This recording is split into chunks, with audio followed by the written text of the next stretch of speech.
మీ మోకాల నొప్పులకు ఎటువంటి సర్జరీ లేకుండా ఎపియాన్ పెయిన్ క్లినిక్ అందిస్తున్న అత్యాధునిక చికిత్స.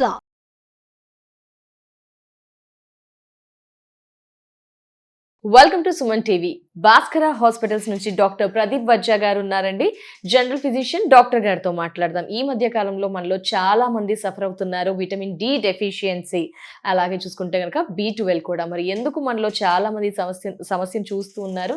సార్ మాటల్లో విందాం. సార్ నమస్తే. సార్ నమస్కారం అండి. సార్ ఎక్కువగా అంటే మీరు వచ్చిన ఓపీడీస్ ని కూడా అందరూ రాస్తున్నారా సార్ ఈ టెస్ట్లు విటమిన్ డి అండ్ B12? అసలు రాయాల్సిన అవసరం కూడా లేదు. ఉంటుందా సార్? ఎవ్రీ ఉమెన్ అంటే అమ్మాయిలో 95%, నేను ఇప్పటిదాకా ఏ అమ్మాయి కూడా అంటే 5% కాకుండా, యంగ్ గర్ల్స్ కాకుండా ఆఫ్టర్ 25 ఏ అమ్మాయి కూడా డి విటమిన్ అనేది కరెక్ట్ గా లేదు. And 95% I'm saying. ఈ మధ్య కాలంలో ఎప్పటి నుంచి చూస్తున్నారు సార్ ఇది ఎక్కువగా?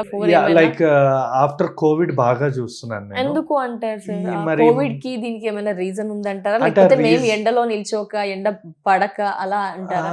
మేబీ అది కూడా ఒక రీజన్ అయి ఉండొచ్చు. యాక్చువల్లీ ఏంటంటే వ్యాక్సినేషన్స్ తర్వాత అయితే బాగా విటమిన్ డి అనేది తగ్గడం బాగా చూస్తున్నాను. ఈ B12 అనేది okay, vegetarian something non vegetarian ఇది కూడా ఎక్కువగా మెయిన్ గా B12 దొరికేది నాన్ వెజిటేరియన్ లో దొరుకుతుంది ఎక్కువ. సో నాన్ వెజ్ తినే వారందరికీ B12 డెఫిషియన్సీ ఉంటుంది. తినని వాళ్ళందరికీ B12 డెఫిషియన్సీ ఖచ్చితంగా 60 to 70% పీపుల్ లో అయితే ఉంటుంది. B12 ఎగ్ ఆప్షన్ ఏమైనా ఉందా సార్ B12 కి? Egg is very rich and very quality B12 protein అనేది ఎగ్ లో ఉంటుంది. అండ్ బీట్రూట్, క్యారెట్, ఇంకా ఫిష్, చికెన్ వీటన్నిటిలో కూడా B12 అనేది ప్లెంటీ ఉంటుంది, ఫుల్ గా ఉంటుంది. వెజ్ లో కూడా ఉంటుంది, లైక్ తోఫు, పన్నీర్, పాలక్, కానీ చాలా తక్కువ మోతాదు. అంటే దీనిలో ఒక 100% ఉంటే దీనిలో ఒక ఎంత తక్కువ మోతాదు అంటే 6 to 10%. Oh my god. So non veg లో B12 ఎక్కువగా ఉంటుంది కాబట్టి వెజిటేరియన్స్ కి సమస్య ఎక్కువ ఉంటుంది. ఇంకా లేడీస్ లో కూడా వీళ్ళు ఏంటంటే ఎక్కువగా లేడీస్ అంటే అమ్మాయిలు, ఉమెన్ బయటికి ఎండల్లో తిరగపోవడం వల్ల, లేదా వాళ్ళ హార్మోన్స్ ప్రాబ్లం వల్ల, ఇప్పుడు ఈస్ట్రోజన్, ప్రొజెస్టెరాన్ వేడి వల్ల కూడా మనకి డి విటమిన్ B12 అలాంటివి తగ్గిపోతూ ఉంటుంది.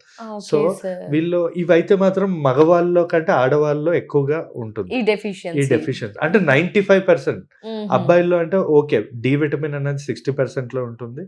ఈవెన్ నేను అన్ని తింటా అయినా నాకు డి విటమిన్ డెఫిషియన్సీ ఉంది.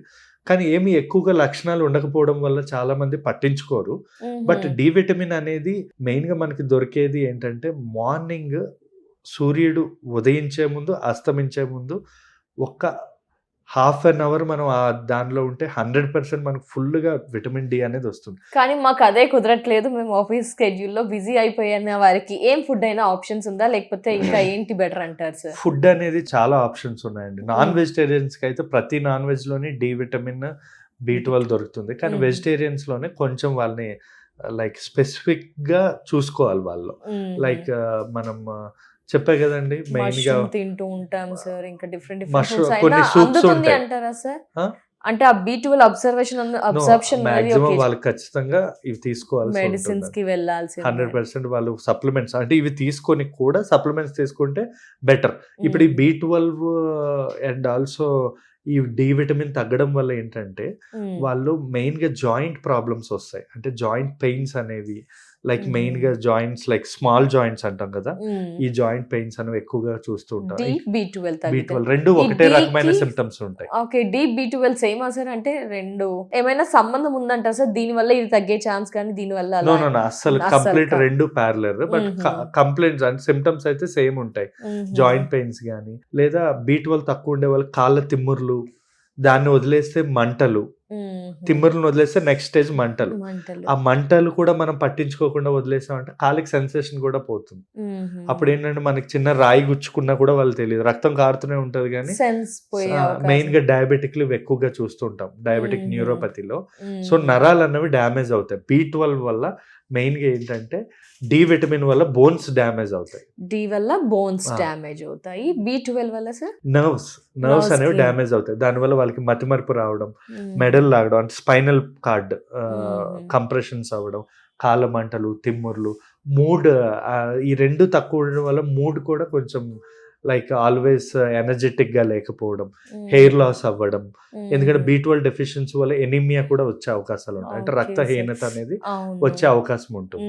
సో ఫుడ్స్ కంటే ఇంపార్టెంట్ సప్లిమెంటేషన్. అప్పుడప్పుడు 6 months కో 1 year కో చెక్ చేసుకొని మెయిన్ గా అమ్మాయిలు. ఏ బికాస్ ఏజ్ నుంచి అంటారు సార్? ఏ ఏజ్ నుంచి అంటే ఆఫ్టర్ 25 ఖచ్చితంగా చేయించుకోవాలి. 25 కే వచ్చేసింది సార్. Yeah, అప్పట్లో 100%. 30 అనేవారు, ఇప్పుడు 25 కి వచ్చేసింది. 100%. మ్మ్. ఇంకోటి ఏంటంటే మనకి ఎక్కువగా అమ్మాయిలు B12 ఈ డి విటమిన్ తక్కువ అవడానికి కారణం బాడీలో వేడనే కాదు, పీరియడ్స్ మ్మ్. ఎవ్రీ మంత్ వాళ్ళకి బ్లీడింగ్ Yes, sir. అవ్వడం, వీటి వల్ల Mhm. కూడా వాళ్ళకి B12 డి విటమిన్ తగ్గిపోతూ ఉంటుంది. మ్మ్. అండ్ ఆల్సో వాళ్ళ హార్మోన్స్ లైక్ ఈస్ట్రోజన్, ప్రొజెస్ట్రాన్ వల్ల బోన్స్ కూడా వీక్ అయిపోయి డి విటమిన్ తగ్గిపోతుంది. మ్మ్. అందువల్లనే చాలా మంది మీనోపాజ్ 45 ఇయర్స్ తర్వాత మీనోపాజ్ అయిపోయాక మ్మ్. బోన్స్ అన్ని వీక్ అయిపోయి ఆర్థరైటిస్ కింద కన్వర్ట్ అయిపోయి ప్రతి 50 ఇయర్స్ ఉన్న ఫీమేల్ కి 90% మోకాళ్ళ అరుగుదల అనేది కామన్. Yes, మేము sir. 90% మేము చెప్తాం, వాళ్ళు ఏదో ఒకటి మేనేజ్ చేసుకుంటూ ఉంటారు, మ్మ్. అలా కింద కూర్చోకుండాను ఉండడం, లేదా yes. నొప్పి టాబ్లెట్లు వాడుకొని మేనేజ్ చేసుకుంటారు. కానీ 90% అందరు మోకాళ్ళు అరిగిపోతున్నాయి. అబ్బాయిల్లో ఈ ప్రాబ్లం అయితే లేదండి. Hmm. They are So, healthy actually ఈ మ్మ్. కంపారిజన్ లో.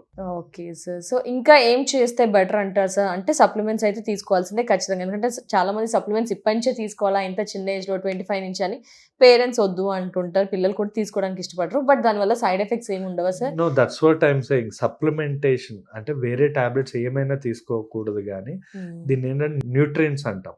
ఇవి ఖచ్చితంగా తీసుకోవాలి. మనం తీసుకున్నా కూడా మన బాడీకి అంత అబ్జర్ప్షన్ ఉండదు, కంప్లీట్ అబ్జర్ప్షన్. మనం తిన్న ఫుడ్ కానీ సగానికి సగం 60 to 70% వేస్టేజ్ అయిపోతుంది. ఆ న్యూట్రియంట్స్ అన్ని మన బాడీకి అబ్జర్వ్ అవ్వవు. సో దాన్ని కొంతమందికి అయితే 80% అబ్జర్వ్, మాల్ అబ్జర్ప్షన్ సిండ్రోమ్ అంటాం. కొంతమందికి 90% అబ్జర్ప్షన్ అవ్వదు. అంటే మీకు ఎందుకు కొంతమందిలో రక్తహీనత ఉంటుంది, కొంతమందిలో ఉండదు. ఎంత తిన్నా కూడా వాళ్ళ బ్లడ్ తక్కువైపోతుంటుంది, ఎందుకంటే వాళ్ళు అబ్జర్ప్షన్ ఉండదు. ఇప్పుడు నాకు ఏం తిన్నా కూడా యంగ్ ఏజ్ లో మనకు ఒక సామెత కూడా ఉంది, కొండలు తిన్నా కూడా కరిగిపోతూ ఉంటాయి. సో ఆ టైంలో అబ్జర్ప్షన్ ఉంటుంది, పెరుగుతున్న కొద్ది అబ్జర్ప్షన్ ఉండదు. సో అందుకే మనం ఆ అబ్జర్ప్షన్ పెరగడానికి కొన్ని లైక్ ఈ జిమ్ ఇలాంటివన్నీ చేస్తే మనకి జిమ్ కానీ వాకింగ్, యోగా ఇలాంటివి చేయడం వల్ల BMI పెరిగిపోతుంది అన్నమాట, బాడీ మెటబాలిక్ ఇండెక్స్. దానివల్ల అబ్జర్ప్షన్ పెరుగుతుంది. సో కంపల్సరీ కూర్చొని తిన్నా కూడా మన బాడీకి పట్టదు, ఏదో పని చేస్తూ తినాలి. ఇప్పుడు మంచి ఫుడ్ బ్రేక్ఫాస్ట్ చేసాం, ఇమీడియట్ గా టీ తాగడం వల్ల కూడా విటమిన్ డి డెఫిషియన్సీ, B12 అలాంటివి ఏమైనా ఉన్నాయా సార్? అంటే ఇది తిన్నదంతా కూడా ఈ టీ తీసుకోవడం వల్ల వాల్యూస్ అన్ని కూడా అబ్జర్వ్ అవ్వవు అని అంటున్నారు కదా సార్, అది కరెక్టే అంటే? అలా ఏమీ ఉండదు. బట్ ఇప్పుడు కొంతమంది యాంటీ యాసిడ్స్ గ్యాస్ టాబ్లెట్స్ వాడుతూ ఉంటారు, వాళ్ళు కూడా విటమిన్ డి, B12 అబ్జర్ప్షన్ తగ్గిపోతుంది టాబ్లెట్స్ తీసుకుంటే. అందుకే అలా తీసుకునే వాళ్ళు నైట్ టైం వేసుకోమని చెప్తాం టాబ్లెట్స్. సో కొన్ని ఈ విటమిన్ డి అనేవి పాలతో తీసుకోకూడదు, అంటే ఎందుకంటే పాలకి అవి ఇంటరాక్ట్ అవ్వవు, ఆ మాలిక్యూల్స్ కలవవు. సో ఇప్పుడు టీ అనేది B12 అవుతుంది, ఇంటరాక్ట్ అవుతుంది, కానీ డి విటమిన్ అనేది టీ అంటే పాలే కదా, సో పాలతో ఇంటరాక్ట్ అవ్వదు. సో ఈ టీలు ఇవన్నీ తగ్గించుకోవాలి. ఈ బ్లాక్ కాఫీ అలాంటివి తీసుకోవడం వల్ల నష్టం అయితే ఉండదు. Definitely sir, thank you so much sir. ఎందుకంటే చాలా మంది సఫర్ అవుతున్నారు చిన్న తనం నుంచే 25+ మీరు అన్నట్టుగానే, వారందరికీ కూడా కొన్ని టిప్స్ అండ్ వాల్యుబుల్ పాయింట్స్ తెలియజేస్తున్నాను. Thank you so much sir. Thank you.